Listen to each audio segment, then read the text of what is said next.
على حين غفلة من أهلها فوجد فيها رجلين يقتتلان هذا من شيعته وهذا من عدوه فاستغاثه الذي من شيعته على الذي من عدوه فوكزه موسى فقضى عليه قال هذا من عمل الشيطان إنه عدو مضل مبين قال رب إني ظلمت نفسي فاغفر لي فغفر له إنه هو الغفور الرحيم قال رب بما أنعمت علي فلن أكون ظهيرا للمجرمين فأصبح في المدينة خائفا يترقب فإذا الذي استنصره بالأمس يستصرخه قال له موسى إنك لغوي مبين فلما أن أراد أن يبطش بالذي هو عدو لهما قال يا موسى أتريد أن تقتلني كما قتلت نفسا بالأمس إن تريد إلا أن تكون جبارا في الأرض وما تريد أن تكون من المصلحين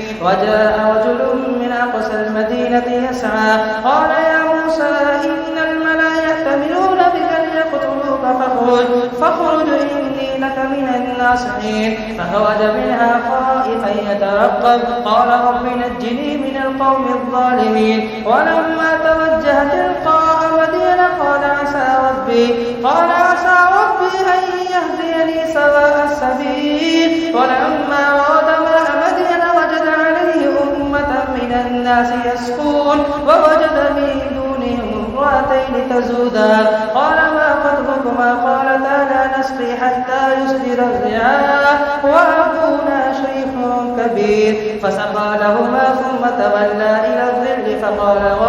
فقال رب إني لما أنزلت إلي من خير فقير فجاءت إحداهما تمشي على استحياء قالت إن أبي يدعوك ليجزيك أجر ما سقيت لنا فلما جاءه وقص عليه القصص قال لا تخف نجوت من القوم الظالمين قالت إحداهما يا أبت استأجر إن خير من استأجرت القوي الأمين قال إني أريد أن أنكر إحدى ابنتي هاتين على أن تأجرني 8 حجج فإن أتممت 10 فمن عندك وما أريد أن أشق عليك ستجدني إن شاء الله من الصالحين قال ذلك بيني وبينك أيما الأجلين قضيت فلا عدوان عليه والله على ما نقول وكيل فلما قضى موسى الأجل وسار بأهله آنس من جانب الطور نارا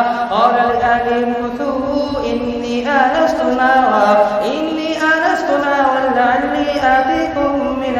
لعلي آتيكم منها بخبر أو جزوة من النار لعلكم تصطلون فلما أتاها نودي من شاطئ الوادي الأيمن في البقعة المباركة من الشجرة أن يا موسى إني أنا الله رب العالمين وأن ألق عصاك فلما رآها تهتز كأنها جان ولا مدبرا ولم يعقب يا موسى أقبل ولا تخف إنك من الآمنين اسلك يدك في جيبك تخرج بيضاء من غير سوء واضمم إليك جناحك من الرهب فذلك برهانان من ربك إلى فرعون وملئه إنهم كانوا قوما فاسقين قال رب إني قتلت منهم نفسا فأخاف أن يقتلون وأخي هارون هو أفصح مني لسانا فأرسله معي رد أن يصدقني إني أخاف أن يكذبون قال سنشد عضدك بأخيك ونجعل لكما سلطانا فلا يصلون إليكما بآياتنا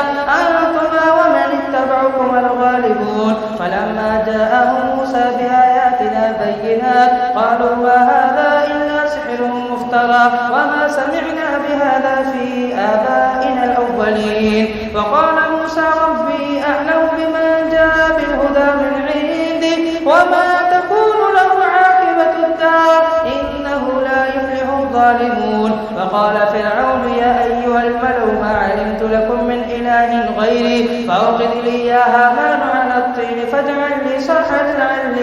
لعلي أطلع إلى إله موسى وإني لأظنه من الكاذبين واستكبر هو وجنوده في الأرض بغير الحق وظنوا أنهم إلينا لا يرجعون فأخذناه وجنوده فنبذناهم في اليم فانظر كيف كان عاقبة الظالمين